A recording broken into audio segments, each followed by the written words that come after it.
നിരവധി പേർക്ക് share മാർക്കറ്റിലും mutual ഫണ്ടിലെല്ലാം നിക്ഷേപിക്കണമെന്ന് ആഗ്രഹമുണ്ട്. എന്നാൽ ഇവരെല്ലാവരും പുറകോട്ട് വലിക്കുന്ന ഏറ്റവും പ്രധാനപ്പെട്ട ഒരു ഘടകം എന്താണെന്ന് വെച്ച് കഴിഞ്ഞാൽ, ഞാൻ ഷെയറിൽ അല്ലെങ്കിൽ മ്യൂച്വൽ ഫണ്ടിലെല്ലാം നിക്ഷേപിച്ചാൽ നഷ്ടം വരുമോ എന്നുള്ളൊരു ചിന്തയാണ്. ശരിക്കും എന്താണ്?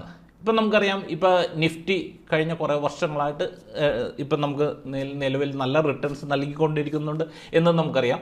പക്ഷേ നമ്മളെ സംബന്ധിച്ച് എത്രത്തോളം നഷ്ടം വരുമെന്ന് നമുക്ക് കണക്കൂട്ടണമെങ്കിൽ നമുക്ക് ഇയർ ഓൺ ഇയർ ഓരോ വർഷത്തിലും വരുന്ന റിട്ടേൺസ് എന്താണ് എന്ന് മനസ്സിലാക്കി കഴിഞ്ഞാലാണ് നമുക്ക് അതിൻ്റെ യഥാർത്ഥ പിക്ചർ നമുക്ക് മനസ്സിലാക്കാൻ സാധിക്കുന്നത്.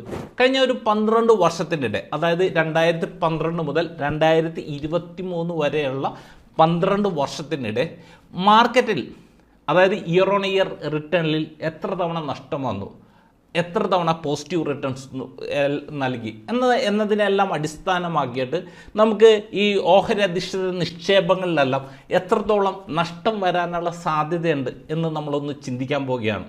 ഈ ഒരു വീഡിയോയിലൂടെ താങ്കൾക്ക് വളരെ ഡിഫറൻ്റ് ആയിട്ടുള്ള കുറേ ഇൻസൈറ്റ്സ്, ഇത് ഒരുപക്ഷെ താങ്കളുടെ ചിന്താഗതിയെ തന്നെ മാറ്റിമറിക്കുന്ന നിരവധി ഇൻസൈറ്റ്സ് ലഭിക്കുമെന്ന് തന്നെയാണ് ഞാൻ പ്രതീക്ഷിക്കുന്നത്. അതുകൊണ്ട് തന്നെ ഈ വീഡിയോ പൂർണ്ണമായിട്ട് കാണാനും താങ്കളെല്ലാ സുഹൃത്തുക്കൾക്കും ഷെയർ ചെയ്യുവാനും ഞങ്ങൾ അഭ്യർത്ഥിക്കുകയാണ്.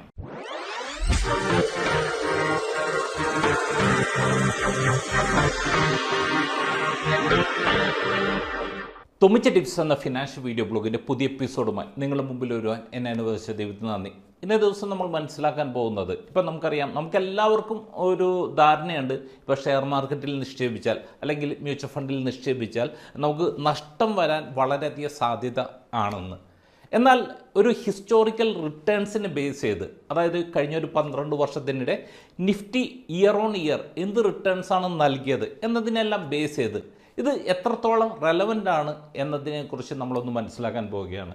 ഇപ്പം നമ്മൾ നോക്കിക്കഴിഞ്ഞാൽ ഇവിടെ ഞാൻ കാണിച്ചിരിക്കുന്നത് ഇപ്പോൾ 2012 മുതൽ 2023 വരെയുള്ള 12 വർഷം ഇയർ ഓൺ ഇയർ, അതായത് ജാനുവരി 1 മുതൽ ഡിസംബർ 31 വരെയുള്ള ഒരു കാലയളവിൽ നിഫ്റ്റി ഏത് തരത്തിലുള്ള റിട്ടേൺസ് ആണ് നൽകിയത് എന്നാണ് ഇവിടെ കൊടുത്തിരിക്കുന്നത്. ഇപ്പോൾ നമ്മൾ നോക്കിക്കഴിഞ്ഞാൽ 2012 നിഫ്റ്റി കൊടുത്തിരിക്കുന്ന റിട്ടേൺസ് എന്ന് പറഞ്ഞു കഴിഞ്ഞാൽ 27% റിട്ടേൺ ആണ്.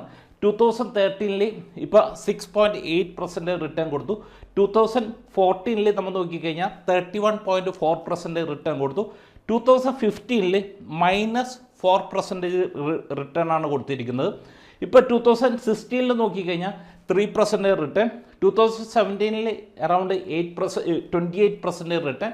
2018 3.2%, 2019 12%, 2020 അറൗണ്ട് 15%, 2021 24%, 2022 4%, 2023 അതായത് ഈ കഴിഞ്ഞ വർഷം ഇപ്പോൾ നിഫ്റ്റി കൊടുത്ത റിട്ടേൺ എന്ന് പറഞ്ഞു കഴിഞ്ഞാൽ 20% റിട്ടേൺ ആണ്.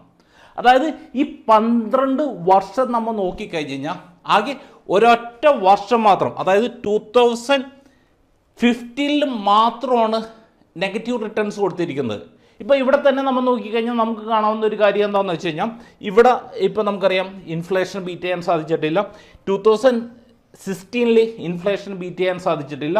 പിന്നെ അതോടൊപ്പം തന്നെ ഇപ്പോൾ 2018 2022 ഈ ഒരു 4 വർഷം മാത്രമാണ് ഇൻഫ്ലേഷൻ ബീറ്റ് ചെയ്യാൻ പറ്റാത്തൊരവസ്ഥ വന്നിരിക്കുന്നത്.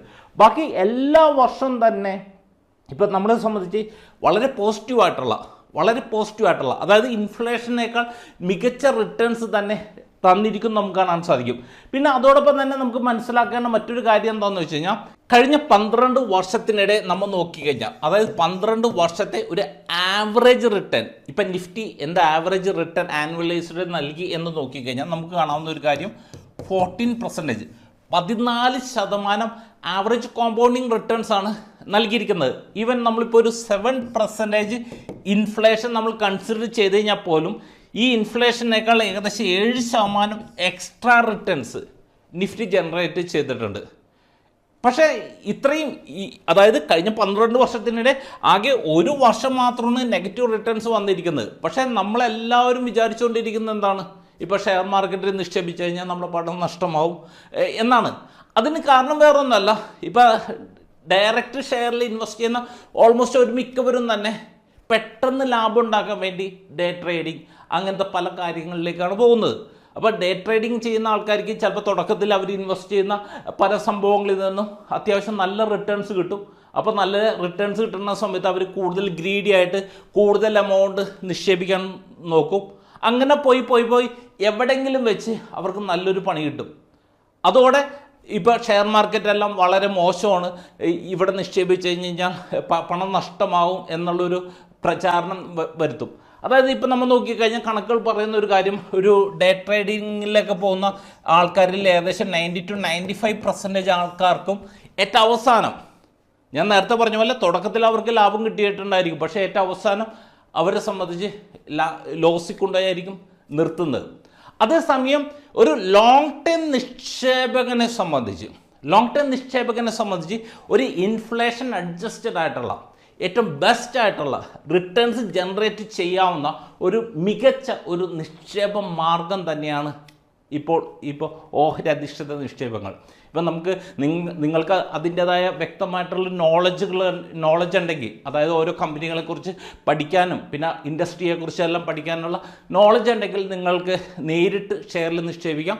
അതേസമയം ഇപ്പം നിങ്ങളെ സംബന്ധിച്ച് ഈ പറഞ്ഞ നോളജൊന്നും ഇല്ലെങ്കിൽ നിങ്ങൾക്ക് മ്യൂച്വൽ ഫണ്ട് പോലെയുള്ള ഒരു ഇൻവെസ്റ്റ്മെൻറ്റിൽ, ഇപ്പം നമുക്ക് മ്യൂച്വൽ ഫണ്ടിനെ സംബന്ധിച്ച് നമുക്കറിയാം, ഇപ്പം നിങ്ങൾക്ക് വേണമെങ്കിൽ ഒറ്റത്തവണയായിട്ട് ലംസമായിട്ട് ഇൻവെസ്റ്റ് ചെയ്യാം, പിന്നെ മന്ത്ലി വേണമെങ്കിൽ SIP പോലെയുള്ള ഡിഫറെൻ്റ് ആയിട്ടുള്ള പല ഇൻവെസ്റ്റ്മെൻറ്റ് ഓപ്ഷൻസ് അവൈലബിളാണ്. അപ്പോൾ ഈ തരത്തിലുള്ള താങ്കൾക്ക് അനുയോജ്യമായിട്ടുള്ള ഒരു ഇൻവെസ്റ്റ്മെൻറ്റ് ഓപ്ഷനിലൂടെ നിക്ഷേപിക്കുന്നതായിരിക്കും കൂടുതൽ നല്ലത്.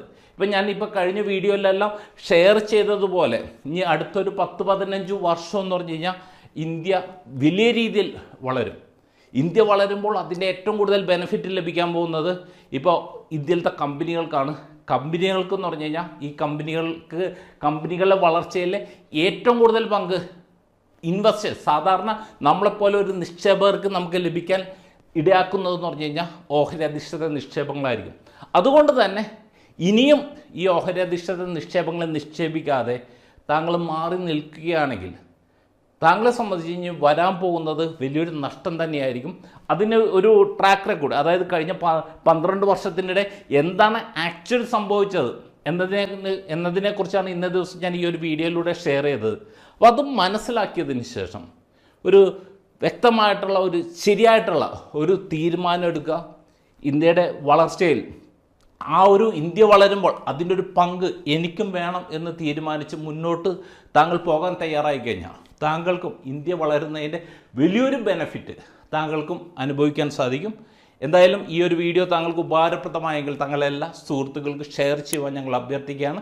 അതോടൊപ്പം ഞങ്ങൾ നിക്ഷേപ സംബന്ധമായ സേവനങ്ങളെക്കുറിച്ച് താങ്കൾക്ക് കൂടുതൽ അറിയണമെങ്കിൽ ഡിസ്ക്രിപ്ഷനിൽ ഞങ്ങളെ സപ്പോർട്ട് ഡെസ്കിൻ്റെ ഇപ്പോൾ താങ്കൾക്ക് വാട്സാപ്പ് വഴിയൊക്കെ കോൺടാക്റ്റ് ചെയ്യുന്നതിൻ്റെ ലിങ്ക് അവൈലബിളാണ്. ആ ലിങ്കിൽ ക്ലിക്ക് ചെയ്ത് ഞങ്ങളെ സപ്പോർട്ട് ഡെസ്ക്കായിട്ട് താങ്കൾക്ക് കോൺടാക്റ്റ് ചെയ്യാവുന്നതാണ്. അടുത്ത ആഴ്ച നമുക്ക് സാമ്പത്തിക മേഖലയിലെ പുത്തൻ വിശേഷങ്ങളുമായി നമുക്ക് തൊമ്മിച്ചൻ ടിപ്സിൽ വീണ്ടും കാണാം.